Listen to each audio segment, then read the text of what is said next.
last night I finally got to go and head out and watch Deadpool and Wolverine, man. It is finally here, and there's a whole bunch to get into about it, and that's what we're gonna do for this video. I'm gonna talk about Deadpool and Wolverine. I'm gonna keep it spoiler free, at least in the first half. We'll get into some of the spoilers later into the video. I'll make sure I put up a spoiler disclaimer so that I don't catch you off guard or anything like that, just in case you haven't seen the movie yet. But jumping straight into the video, man, I was excited as hell to see this movie. It was my most anticipated film of this year, not just because I love the Deadpool character and the two films of his that we got before he went into the MCU, but also because, like most people, I grew up with the 2000s X-Men movies, and Hugh Jackman as Wolverine was always my favorite of those films. And to be able to get this film now to pay respects really to everything that came before was just an excitement like no other. I don't know if I was this excited about any other film other than No Way Home. There was a lot of things about this film that I was looking forward to. As somebody who kind of follows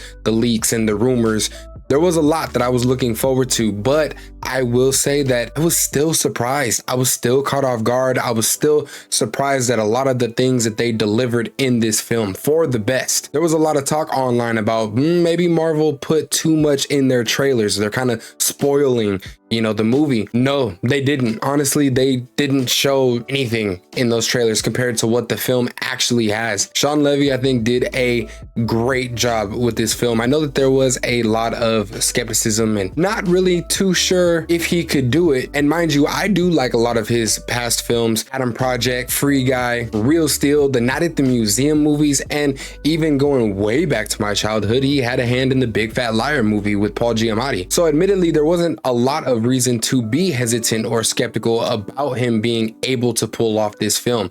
And he absolutely did that. He definitely has an eye for a lot of the action shots and sequences that we got. And you could tell that there was a lot of care that was put into this film. He did a great job. There's a lot of rumors about Sean being on board, maybe doing one of the Avengers movies or Secret Wars or what have you. And I'm all here for it. I would love to see how he tackles those movies, because he did fantastic with Deadpool and Wolverine. So jumping into a lot of the things that I liked about this film, I'm gonna start with the fighting. The choreography and the action sequences that we got in this movie were fantastic. The action was brutal, it was bloody, it was a lot of fun. It was more Deadpool doing Deadpool stuff.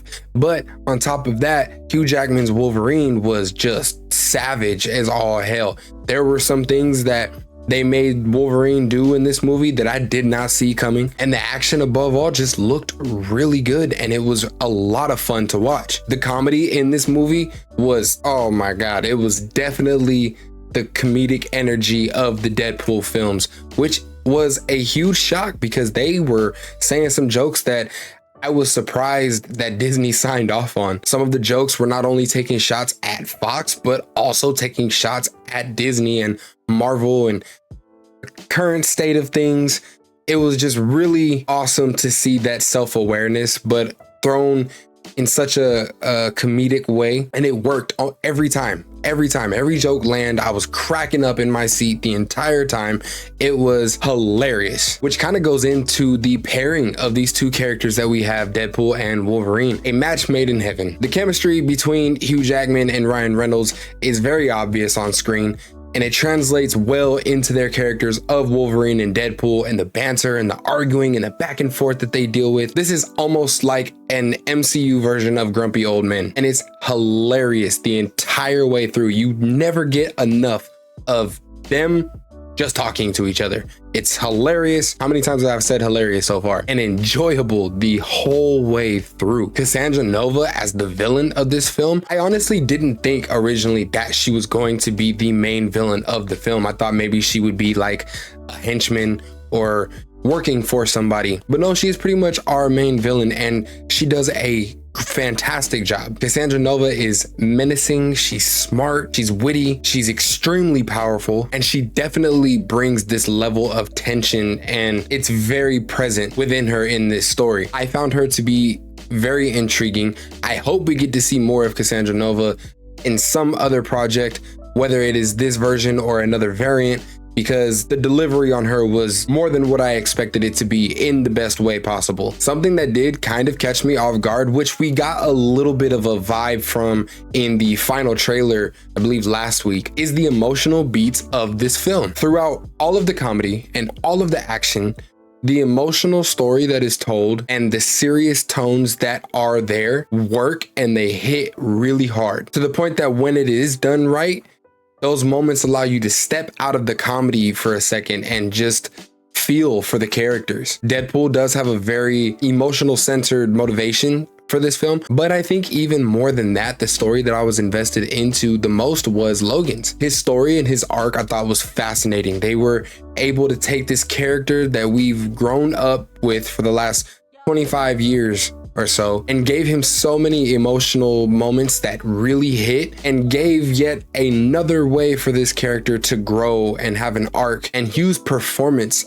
as expected, was top tier. You can tell that he loves this character. It's easy for him to get into this role, and he cares a lot, and that shows the whole way through. It was amazing to see him portray this role once again. This movie was an absolute fan service cameo fest, and I loved every minute of it. If I really had to look at the things that I didn't like of the film, or maybe the things that just didn't quite work for me, the CGI was pretty rough in some places. Usually in a lot of scenes that dealt with Cassandra Nova and her kind of using her powers, there were some shots that looked kind of wonky, not quite as bad as the CGI that was in the Flash movie, but very noticeably CGI, and it was a little bit jarring at times, but it was nowhere near enough to ruin the film for me. Another nitpick that I have is the pacing of this film. This film is really quick.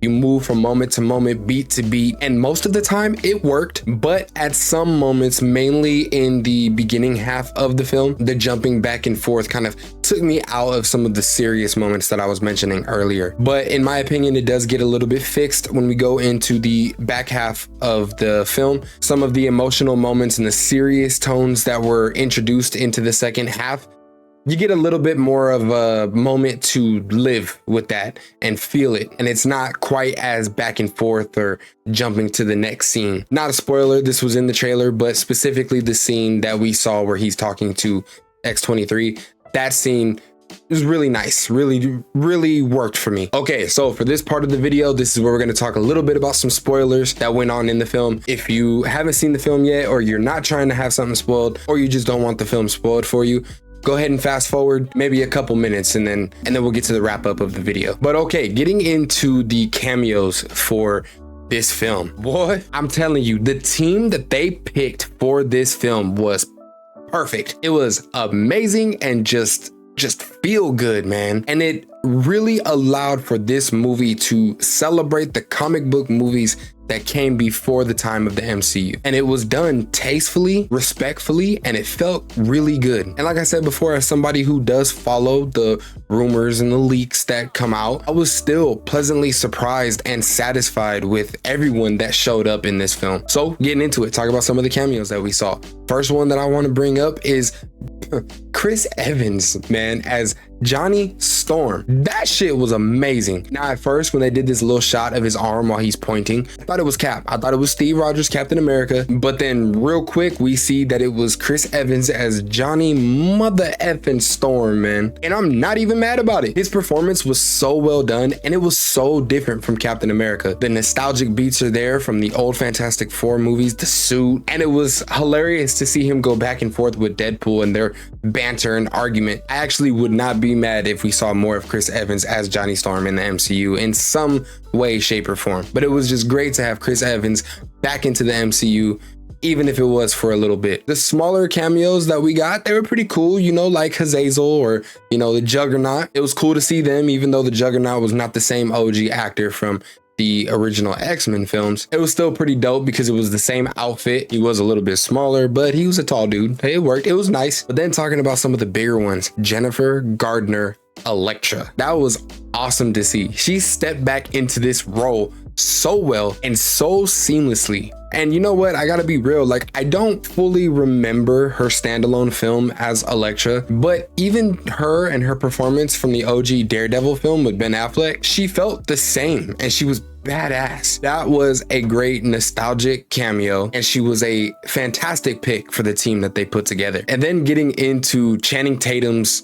Gambit, that was so weird, but it was weird and satisfying and funny. Now, if you didn't know, there were rumors back in the day, kind of around or a little bit after the time of Wolverine's origins, where Channing Tatum was supposed to have his own standalone film as Gambit. Now, obviously that didn't work out, so this was a nice kind of callback to that potential that was going to maybe happen back in the day. So his appearance was a nice little payoff to that. It admittedly did take me a little bit of a second to grow on me. His look and his voice was a little bit weird at first, and I loved when Deadpool threw the joke out about him and his dialect coach, and I laughed so hard at that because I was thinking the exact same thing in that moment. But he did grow on me quick, and the visuals for his powers, man, was absolutely fantastic. I had a good time with that character as well. And again, a lot of these characters I really wouldn't mind getting back in some kind of capacity later in the future. But then we got revealed the man, bro. Wesley Snipes' Blade, man.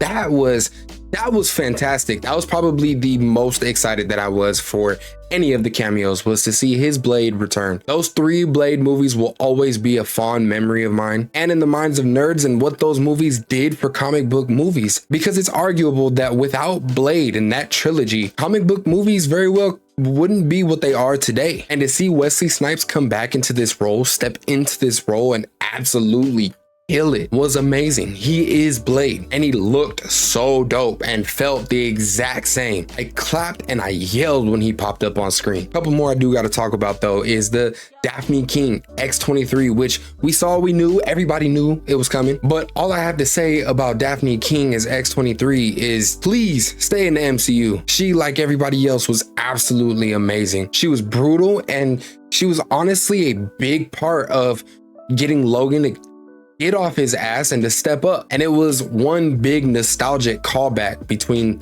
X-23 and Wolverine. It was so awesome to see her step into that role and just be so savage like she was in Logan. And when she threw on those pink glasses, man, oh man, that had me so happy, clapping and yelling in the theater. I got so hyped when she threw on those glasses. And to be honest with her performance, I gotta say, I would not mind if she became the MCU's main Wolverine. I feel like that's kind of a position that she's earned, and I am completely comfortable with that. She kills the role. But either way, I just want more X-23, man. Okay, now one of the last cameos, and this was earlier in the movie, but it's the last one that I'm gonna talk about. There are a couple more out there, but Henry Cavill's Wolverine, the Cavalrine himself, it was quick, but man, was it awesome. I think that was probably one of the best scenes in the entire movie, especially when Deadpool hits him with the joke that Disney will treat you better than those fucks down the street. That was a hilarious line. And I think that with that line, Kevin Feige's alias as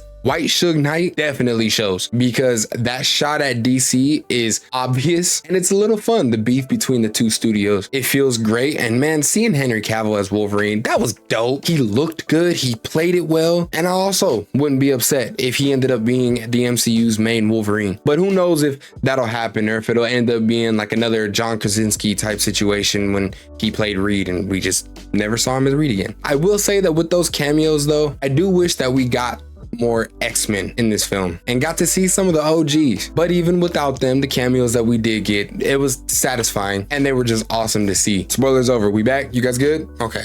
Well, this movie is amazing. It's a fun time. It absolutely delivered on what I thought it was going to be and then some. It's easily the funniest movie in the MCU. And if you don't think so, it at least has to be up there in your top 2 or 3 of funny MCU movies. I think that it's a satisfying end and overall a great celebration of everything that came before. And it was amazing to see. Marvel has definitely had a few misses in recent history, but with this movie, I think it's very obvious that they are aware of that and that they have plans to turn things around. And for that, man, I'm hyped. Alive. This movie is absolutely a must watch in theaters, because I'm probably gonna see it like 6 more times, if I'm being real with you. This was the no way home for these characters.